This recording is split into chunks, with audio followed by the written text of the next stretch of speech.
Samuel Wilson's life wasn't a search for love at every turn. There'd been girls he'd liked, with whom he'd managed fragile love affairs. But something was always lacking, no matter how hard he tried. Something that failed to ignite. Sam knew what it was. He knew that love and objectification weren't the same, but he had a passion for hands. His arousal in every organ, the mind, the skin, the parts he'd once been told were made for sin, depended on the wrists, the palms, the fingertips. Why don't we ask Sam to the party? I've invited Judith. We should introduce them. Women were keen to intervene on his behalf. Your mother wants you to bring your friend Sam to Sunday lunch. She says he looks like he needs feeding up. Yes, your sister's also coming. Colleagues, friends, girlfriends, wives, and mothers were all eager to help him along on a romantic quest. What's Sam like? No, I don't fancy him. I only have eyes for you. I'm just curious. He's such a nice, unassuming guy. I don't get why he's single. They were taken with his unconscious charm. He was a millpond of a man. They wanted to see what sort of woman would make him ripple. None guessed the secret so incongruous with the rest of him, the thing he'd denied himself. Sam couldn't tell them for fear they'd make a tawdry fetish of the fundamentals of his happiness. He couldn't tell them about the hands. Sam, aged 19, had seen a fortune teller. There was a painted caravan on the outskirts of a fun fair. He was close enough to childhood to find the fair childish, not old enough to enjoy its novelty with a pang of nostalgia. He wasn't having fun. His friends were raucous, boorish. The whirling neon and cheap hot dogs made him feel sick. The quiet caravan seemed like a retreat. He was at the age and stage where he had queries about his life. Later, the classmates he'd arrived with questioned his disappearance, but he deflected them with vagaries and shrugs. It was a formulative experience. The palm reader, 20 years his senior, took him in with a glance that measured his vitality, his every possibility. His diffidence hid his differences from his peers, the ardor and sensitivity overlooked by girls his own age. Imogen, the palmist's real name, didn't go in for hoop earrings or headscarves. Her uniform was black and flattering, fit for funerals and seductions. Although her youth was behind her, Imogen was still young enough to want to feel it. They sat on opposite sides of the table. Imogen was fleshy where expected of an older woman, but with slender limbs. She used her hands and wrists to express everything. Sam felt an unexpected thrill, the exact location of which was uncertain, when she leant across the table and seized his waiting hands in hers. He liked how she took charge despite her diminutive size. The way she examined him for clues. She dropped his left hand, having exhausted its information. It lay between them on the table, aching to be held again. Sam watched her pink tongue dart out between plum-painted lips to wet the tip for her forefinger. She traced a damp circle around his palm, her face close so that she could peer into his future, close enough to feel her breath on his skin, close enough to see a single silver strand in the darkness of her parting. She announced his hands were the instruments of fate, and their message was explicit. Your heart line's unusual. It springs from Saturn. It's a chain pattern, unforked. You're a sensual man. You'll have unique needs. Your line of affection shows a strong attachment, the sort that only happens once in a lifetime. You'll find true love because of her hands. Most initiations involve fumbling and misunderstandings, but this wasn't Imogen's first time with a first-timer. As they lay together in the half-light of her caravan, Imogen explained her trade to Sam using their own hands as primers. Life, she explained, is laid out in lines. Life, heart, and head. The lines of destiny, affection, and the sun. She traced each one out, stimulated every nerve. The whole universe is right here. She kissed his palms, his mounts of Venus, Mars, Mercury, and the moon. The next lesson was in the significance of fingers, after which she sucked each one in turn. She praised the nails that pinned down his nature, well-formed, crescents rising at the base. Sam didn't care about his own hands. They were whole and functional, fit for purpose. He was more concerned with hers. Imogen had the hands of Aphrodite. Her wrists were fine, refined. He could encircle them with ease. Her hands touched him everywhere. They moved him. Not love, but distilled desire. Eroticism crystallized. 19. A late age for imprinting, but it was testament to Imogen's hands. The image of them roaming over him. She couldn't foresee the Pavlovian associations that would occur. Whoever Sam loved would need hands as beautiful as hers. Samuel had met with other hand worshippers. They were the reason for his reticence. He was puzzled by their games. The act of washing up became burlesque as hands were engulfed in suds. A game of rock, paper, scissors was frank porn. They didn't care about hands the way he did. Hands were mystical, magical, not to be leered at as they went about their daily chores. Hands were delicate and complex. The ultimate Darwinian organ, the sign of a higher being. Opposable thumb above paw and claw. Why shouldn't they be the localization of desire? Sam decided, at 32, he couldn't ignore his needs anymore. He copied the number he found onto a pad. It sat by the phone for weeks before he called. "Hello. I'm sorry." He winced at this inauspicious beginning, unsure why he'd apologized. "Are you Beth Hurt? I found your website." "I am." She sounded younger than he'd expected. He tried to imagine her face, her hands. "My name's Sam Wilson. I wonder if you can help me." He stalled. In the silence that followed, he was afraid she'd hang up. "Let me tell you a bit about what I do. I'm a medical illustrator.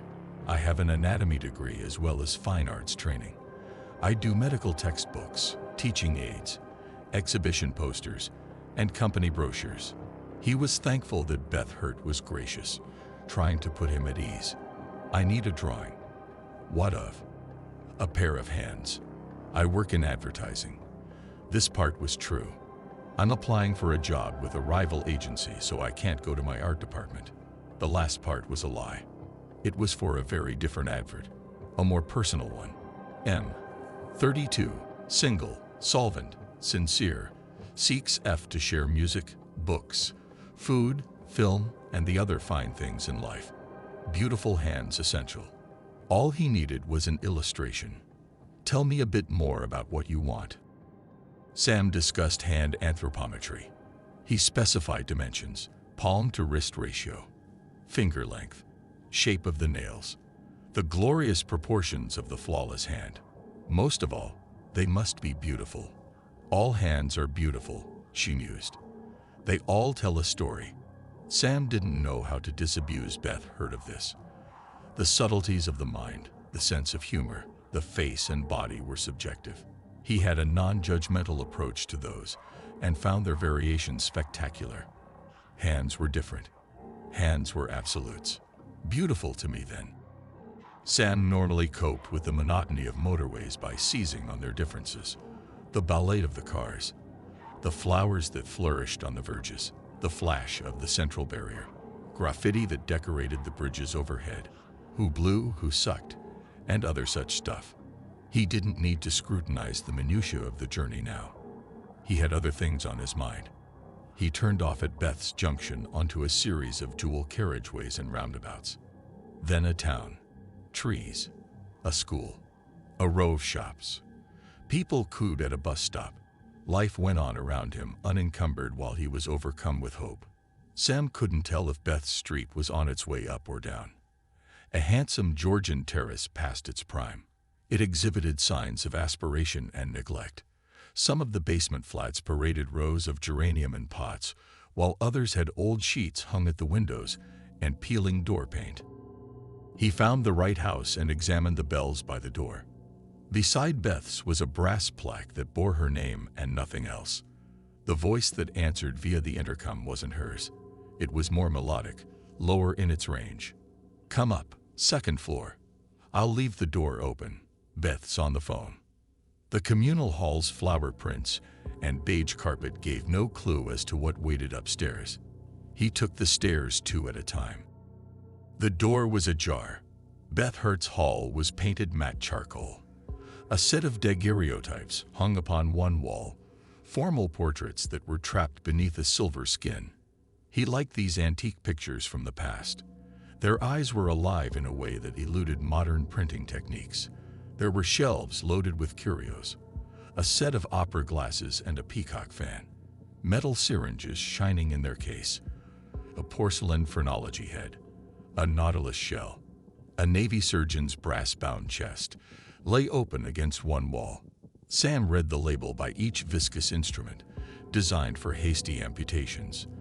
The line drawing in the lid was a pictorial guide to removing a limb. There were clamp-like contraptions, a pair of petite tourniquets to stem blood loss, an amputation knife, its curved blade designed to sweep around the limb's flesh and cut right down to bone.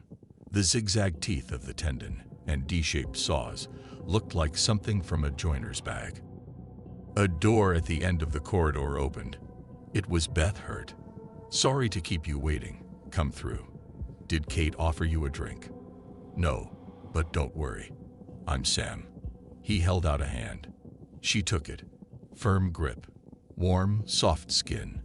Her hair was short enough to allow its rightful curl around her face. It was a shade between brown and red. "It's nice to finally meet you." Sam felt a tug of something akin to recognition. He suppressed the urge to giggle. He knew from the wide spread of her smile that she did too. There was a softening around her eyes that drew him in. "You've come a long way. Let me get you a drink. What would you like?" "Go on then. A coffee would be great." Beth opened the door and called out, "Kate, kettle's on. Do you want one?" "Love one," came the distant reply. Kate, friend, lover, or just flatmate? It occurred to Sam that Beth had grown suspicious. Did she regret inviting him here instead of somewhere neutral? Had she rung around until she found a chaperone? Sam waited in Beth's professional space, free to look around. It was a patchwork of diagrams and charts, line drawings and sketches, plastic models. Some of the words and pictures made him blush. A painting of a dissected heart hung over her desk. Bloodied meat and gaping valves. A fist of an organ, much misunderstood and mythologized. It was just a pump after all. Sam was examining a set of photos of a dissected brain when Beth returned carrying a tray. He caught the top note of her scent as she handed him a mug, a citrus smell that energized him. His eyes dropped to her hands. They were too square, too fleshy to reveal a pleasing amount of the sinews beneath. Bitten nails, ink-stained flesh, palms seamed and furrowed, creases like bracelets at her wrists. "Would you be more comfortable in another room?" He took a final look at the brain photographs and grinned. "No, it's only the sight of my own blood that makes me faint, but if I feel funny, I'll let you know." "Do you think it's ghoulish?" Sam sipped his coffee as he looked at a watercolor of a dissected leg. "No, your work's stunning. Would you believe that I wanted to be a children's illustrator? I used to make up stories and draw pictures to go with them for my sister after our mom died." It was such a personal disclosure that made him embarrassed that he'd lied to her about his reasons for the commission. Her unguardedness disarmed him. She'd let him into her home. He felt he could tell her anything now that he was here. "So what happened?" "I took a job with a medical publisher because I was strapped for cash. The editor had loved my work on a book he read to his daughter at bedtime. He said it was just the right look." "What sort of kid's book was that?" They both laughed. "Once I finished the job, I knew I didn't want to do anything else. Isn't it strange how you know that you like something right away?" She laid out the final drawing before him. "Is this what you had in mind?" "It's brilliant." He meant it. One hand was partially folded against the other. They were elegant and tapered. Beth had made technical perfection seem informal. "You have real talent." "Oh no, it's just about knowing the anatomy. It changes the structure of the work." "May I?" The way she took his hands made him dizzy. The finger bones are called the phalanges, 3 to each finger, 2 in the thumb. She touched each one in his little finger and his thumb by way of demonstration. Sam felt the start of gnawing elation. Fascinating. He'd been preoccupied with aesthetics, not construction or mechanics, but her words thrilled him. And these are the metacarpal bones. Sam swallowed when she ran her finger across his palm. At one end, they form the knuckles, and at the other they articulate with the wrist bones, which are my favorites. Why? He relished her pleasure. They're interesting. Each one has a different shape and name, but they fit together like a jigsaw. She made him arch his thumb to reveal 2 taut lines along his wrist. This gap is called the anatomical snuff box. She pointed to the space between the pair of tendons. The bone which forms the floor is the scaphoid. Scaphoid, he repeated. The rest of the wrist bones are the lunate, triquetral, pisiform, trapezium, trapezoid, capitate, and hamate. She worked her way over the wrist to show him where each bone was. I like the hamate. It has a hook. He felt like he was party to the arcane. How do you remember all that? Sam wanted her to know he was impressed.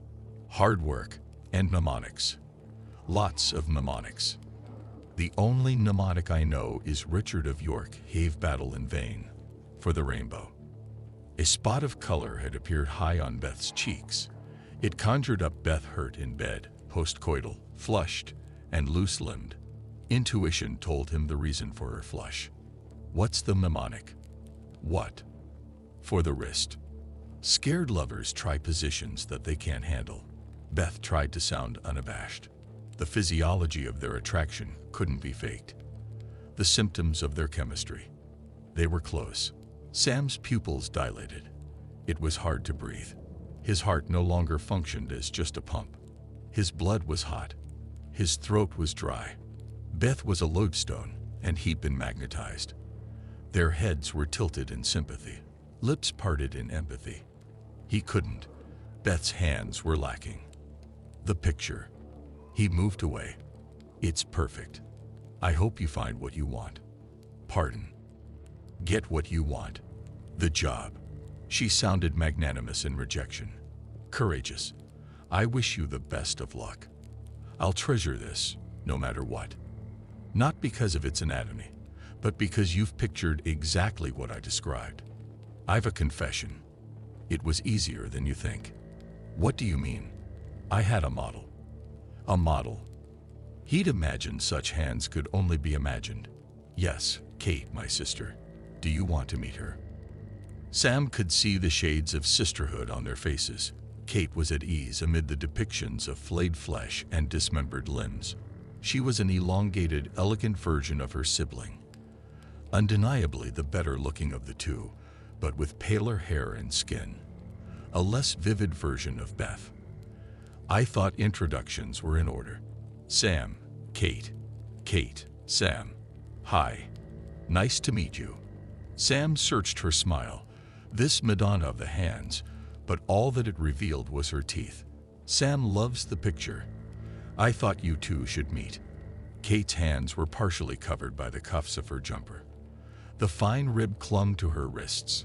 Her tapered fingers ended in short nails, painted with a dark polish. It should have tantalized him. Sam thrust out a hand, desperate to connect. As she took it, Sam waited for the jolt of hormones. Instead of a spark, there was just a seeping disappointment as her perfect hand lay in his. It's a good job you liked it. Kate thrust her hands back into her pockets. Beth's promised me a modeling fee. The trio laughed in unison. I'm going to get another drink. Beth glanced at him. Coffee all around. She went, closing the door behind her with a careful click. Beth says the drawing's for a job interview. What's it for? A hand cream campaign. I'm in advertising. What do you do? I just finished my degree. I'm a dietitian. Your place is great. I wish it were mine. I'm just staying here until I can get somewhere. Sam nodded. Of course it was Beth's. Beth's a diamond. She's always looked out for me. It was Beth that Sam was thinking of. There wasn't enough of Kate, pleasant as she was, to fill the room. Her hands, though fabulous, couldn't compensate for Beth's absence. Hands, though, they were absolutes. Sam and Beth were bare beneath the sheets. It was her turn to be taught. Life, Sam explained, is laid out in lines. Life, heart, and head. The lines of destiny, affection, and the sun. Each one was traced out. Then there was the significance of fingers, the predictions of nails. Imogen had been exorcised. Scaphoid, lunate, triquetral, pisiform, trapezium, trapezoid, capitate, hemet. The words Beth had taught him lingered in his mouth. He tried to pass them back to her, tongue to tongue. She was too weak to twist away. Desire drove Sam. He didn't stop to consider the outrageousness of his demands. The flat was upended by his passions. The kitchen had become an impromptu theater. The surgical instruments lay on the floor. Kate had been easily overcome. She lay where she'd fallen, in Beth's studio. Beth, though he'd surprised her, put up a greater fight. Sam kissed the bruise on her face, from the blow that had finally subdued her. It was dirty work. Sam was glad that he'd been right, that it was only his own blood that made him feel faint. The cuts he'd made with the amputation knife were ragged. The petit tourniquets were sound and stemmed Beth's bleeding. He'd not used them on Kate, not from unkindness, but because there wasn't time. Cautery was a more tricky matter. He'd improvised with a knife, heated on the hob until the blade glowed. He touched it to the places on Beth's bloody stumps that leaked. Sam covered his clumsy suture work with wrappings of scarves. Kate's hands cooled quickly, despite their new attachment to Beth. It was a fleeting few hours that Sam couldn't hold on to for long enough. It left him hungry. He put his lips to the perfect palms, to Beth's mouth. Her lips were pale. She shivered as he covered her body with his. Beth whimpered, limp in the hands of fate.